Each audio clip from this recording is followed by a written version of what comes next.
आज की वीडियो में पवित्र आत्मा आत्मिक मंदिर का बाहरी आंगन दिखाने वाला है।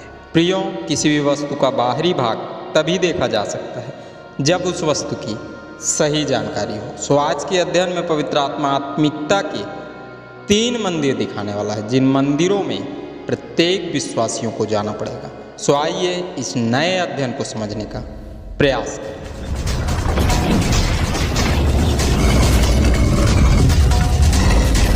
यह कोई प्रमाण नहीं, सिर्फ और सिर्फ बाइबल की भविष्यवाणियों की गणनाओं पर आधारित अध्ययन है। दोस्तों, आज का ध्यान बहुत ही ध्यान से समझें। शायद ही आज से पहले किसी विश्वासी ने आत्मिकता के 3 मंदिर के विषय में जाना हो।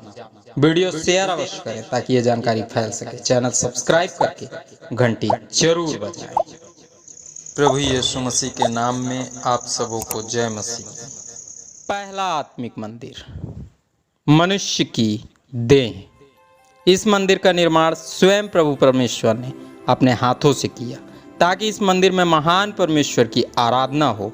उत्पत्ति की पुस्तक में लिखे वचन बताते हैं कि इस मंदिर में परम प्रधान प्रतिदिन दिन के ठंडे समय में वो इस मंदिर में आदम से मिलने आता था। हवा के भटकते ही प्रभु द्वारा रचा गया यह पवित्र मंदिर अपवित्र हो गया, जिसे पवित्र करने के लिए यीशु को आना पड़ा, स्वयं का लहू बहाना पड़ा। इस मंदिर के विषय में लगभग सभी विश्वासी जानते हैं। तो समय का सदुपयोग करते हुए आइए वह पद पढ़े जिस पद पर आधारित आज का पूरा अध्ययन है। प्रकाशन की पुस्तक 11 अध्याय 2 पद। मंदिर के बाहर का आंगन छोड़ दे, उसे मत नाप, क्योंकि वह अन्य जातियों को दिया गया है और वे पवित्र नगर को 42 महीने तक रौंदेंगे। यूहन्ना जी द्वारा लिखे गए दर्शन की इस पद के अनुसार आने वाले प्रभु के सामर्थी दास को आदेश मिलेगा कि वो मंदिर का बाहरी आंगन छोड़ दे, क्योंकि वह स्थान उन्हें दिया जाएगा जो यहूदा के वंश अर्थात प्रभु यीशु मसीह के वंश के नहीं होंगे। अतः मंदिर का वह स्थान विरोधियों द्वारा प्रभु के ठहराए एक निश्चिंत समय तक रौंदा जाएगा। सो वचन में लिखे इस पद के अनुसार 6 तुरही के फूके जाने के बाद कुछ पलों के समय में विश्वासियों को चिताया जाएगा, चिन्हों को दिखाकर पुनः समझाया जाएगा कि वे वचन पढ़ें। वचन ही आने वाले दिनों में न्याय का आधार होगा। प्रोत्साहित किया जाएगा कि विश्वासी पुनः वचन में लिखी बातों को ज्ञान संसार को दें। तब न्यायिक प्रक्रिया आरंभ करने से पहले प्रभु द्वारा अपने चुने हुए विश्वासियों को एक विशेष नापक द्वारा नापा जाएगा, जिस नापक यंत्र की जानकारी हम सबों ने पिछले भाग में प्राप्त की। तत्पश्चात दंड मिलने वाले स्थान की जानकारी प्रभु ने अपने दास यूहन्ना के द्वारा देना आरंभ किया। सो वीडियो अंत तक अवश्य देखें। कमेंट्स बॉक्स में वीडियो से जुड़ी अपनी राय या जय मसीह लिखना ना भूलें। दोस्तों, मनुष्य की देह आत्मिकता का पहला मंदिर है। सो वचन में लिखी भविष्यवाणियों के अनुसार इस आत्मिक मंदिर का बाहरी आंगन वे हैं जो हैं तो हमारे, हमसे उत्पन्न हुए या हमसे जुड़े हैं, अर्थात हमारे भाई बहन, पुत्र पुत्री व सगे संबंधी, जिन्होंने जानकर भी नहीं जाना, पहचान कर भी उद्धारकर्ता को नहीं पहचाना। जैसे ही समय पूरा होगा 6 तुरही फूंक दी जाएगी। प्रत्येक सच्चा विश्वासी तो अपने विश्वास के मापदंडों के आधार पर बचा लिया जाएगा, पर उससे जुड़े प्रत्येक सदस्य उस विरोध और दंड के भागीदार बनेंगे जो असहनीय होगा। वे चाहकर भी उस कलीसिया के सदस्य नहीं बन पाएंगे जिस कलीसिया की अगुवाई व लालन पालन स्वयं प्रभु यीशु मसीह करने वाला, पर अपने हठ रूपी पापों के कारण उस दंड के भागीदार बनेंगे जो प्रत्येक अल्प विश्वासियों पर आने वाला है। सो अभी भी समय है जब प्रत्येक शख्स प्रभु यीशु मसीह के बलिदान पर विश्वास करके उसके असीमित प्रेम व परमेश्वर की क्षमा को महसूस कर सकता है। सो हमें क्रूस पर बहे प्रभु के पवित्र रक्त को रौंदना नहीं, पर उस पवित्र रक्त का सम्मान करना है। गैर विश्वासियों के द्वारा रौंदा जाने वाला शख्स नहीं, पर प्रभु की अगुवाई में चलकर बेदाग और झुर्री रहित कलीसिया का सदस्य बनना है। आने वाले दिनों में भयंकर विरोध के शिकार वे ही बनेंगे जो इस आत्मिक छड़ी के नाप से छूट जाएंगे। आत्मा का दूसरा मंदिर, चर्च या कलीसिया। आज के वर्तमान समय में निर्मित होने वाले अधिकतर चर्च या कलीसियाओं में शैतान अपना बीज डालता जा रहा है। दिन प्रतिदिन बदलती परिस्थिति व कानून के सहारे ऐसे चर्च वह कलीसियाओं का निर्माण हो रहा है, जिनका अंदरूनी हिस्सा तो प्रभु का है, अर्थात बाइबल पढ़ी जाती है और आराधनाएं की जाती है, पर आत्मिक मंदिर का बाहरी आंगन शैतान और उसके दूतों के हाथ में जाता जा रहा है। अर्थात बाइबल के वचनों को तोड़ मरोड़ कर अपनी इच्छा से इस्तेमाल करने का प्रयास किया जा रहा है।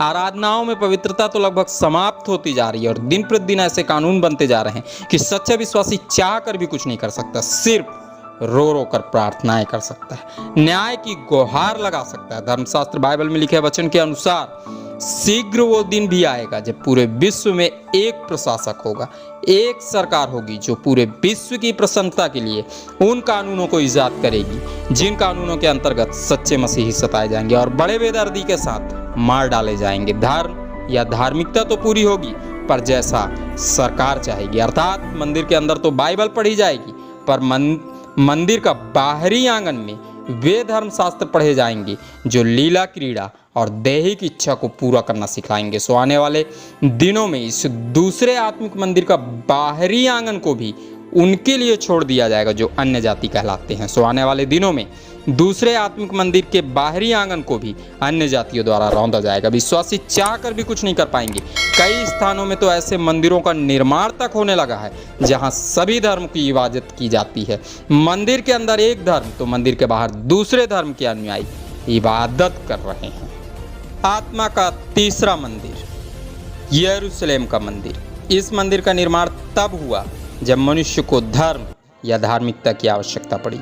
आप में से अधिकतर लोग जानते हैं कि यरूशलेम में पहले मंदिर का निर्माण राजा सुलेमान द्वारा हुआ, जो बाद में ढा दिया गया। एजरा व नहम्याह द्वारा पुनः बना, पर फिर ढा दिया गया। आने वाले दिनों में इस मंदिर का निर्माण पुनः होगा।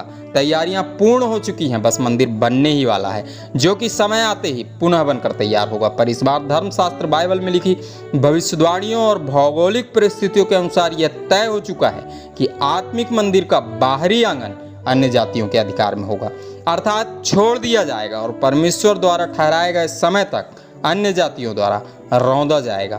और तो और स्वर्ग में विद्यमान मंदिर जिसका निर्माण स्वयं प्रभु यीशु मसीह ने किया, जिस मंदिर के आराधक वे विश्वासी हैं जो पहले पुनरुत्थान और दूसरे पुनरुत्थान के प्रतिभागी बनकर पहुंचने वाले हैं, उन आराधकों की पवित्र आत्माएं भी तब तक रोती तड़पती और न्याय की गुहार लगाती रहेंगी जब तक न्याय ना हो जाए। सो आत्मिकता का तीसरा मंदिर यही होगा जिस मंदिर में आने वाले दिनों में प्रत्येक विश्वासी स्वयं प्रभु यीशु मसीह के साथ निवास करने वाले परम प्रधान की महिमा करने वाले। प्रकाशित वाक्य की पुस्तक की इस प्रकाशन के द्वारा पवित्र आत्मा स्पष्ट रूप से बताना चाहता है कि वो समय लगभग आ पहुंचा है जब आत्मिक मंदिर का बाहरी आंगन रौंदा जाएगा। विश्वासी चाहते हुए भी कुछ नहीं कर पाएंगे। आत्मिकता का पहला मंदिर जिसे स्वयं परमेश्वर ने रचा, जिसे पवित्र करने के लिए उसके इकलौते पुत्र का लहू बहा, जो मनुष्य की देह है, हम मनुष्यों की अज्ञानता के कारण उस मंदिर के बाहरी आंगन का रौंदा जाना लगभग तय है। सो हमें प्रभु और परम प्रधान की योजना को समझकर उस मंदिर के बाहरी आंगन को बचाने का प्रयास करना होगा। आत्मिकता का दूसरा मंदिर जिसे चर्च या कलीसिया कहा जाता है, हमारी अज्ञानता व जलन के कारण शैतान उस मंदिर में अपना बीज डालता जा रहा है। हमारा ही इस्तेमाल करके वो आज भी प्रभु की देह को पीड़ा पहुंचा रहा है। सो समय रहते शैतान की युक्तियों को समझकर वे कार्य करना है जिन कार्यों के द्वारा ठंडा पड़ते जा रहे आपसी प्रेम व भाईचारे को पुनः सुधारा जा सके, अपने लोगों को समझाया जा सके कि यीशु ही प्रभु है। सो हमें सिर्फ और सिर्फ उसी की इबादत करना है। आत्मिकता का तीसरा मंदिर जो यरूशलेम में बनेगा, जहाँ की नियति आदि से तय है, उस मंदिर का बाहरी आंगन तो रौंदा जाएगा, पर वहाँ स्वयं हमारा अगुआ प्रभु यीशु मसीह होगा, जो स्वयं शैतान और उसके दूतों के साथ युद्ध करके हमें बचाएगा। सो आज के अध्ययन से मिलने वाले शिक्षा के पद को सदैव स्मरण रखें, जो होशे नबी की पुस्तक उसके 4 अध्याय के 11 पद में पाया जाता है। तो आइए हम इस पद को धर्मशास्त्र बाइबल से पढ़ें। इस पद में स्पष्ट लिखा है, वैश्यागमन और दाख मधु और ताजा दाख मधु, ये तीनों बुद्धि को भ्रष्ट करते हैं। आप सबों ने इस अध्ययन को ध्यान से सुना, आप सबों का बहुत बहुत धन्यवाद। आइए छोटी सी प्रार्थना करें और सर्वशक्तिमान का धन्यवाद करें। धन्यवाद सर्वशक्तिमान पिता परमेश्वर, हम आपका धन्यवाद करते हैं आज की इस सुंदर दिन के लिए, इस सुंदर वचन के लिए, जिसके द्वारा पिता परमेश्वर आपने हमें आत्मिकता के 3 मंदिरों की जानकारी दी। पिता परमेश्वर, आपने हमें सिखलाया कि किस प्रकार आत्मिक मंदिर का बाहरी आंगन छोड़ दिया जाएगा जो अन्य जातियों द्वारा रौंदा जाएगा। पिता, हमें और भी सामर्थ्य दे कि हम प्रभु तेरी योजनाओं को पूरा कर सके। तेरा धन्यवाद, तूने प्रार्थना सुनो। खुदाबंदी यीशु मसीह के नाम से मांगते हैं, आमीन।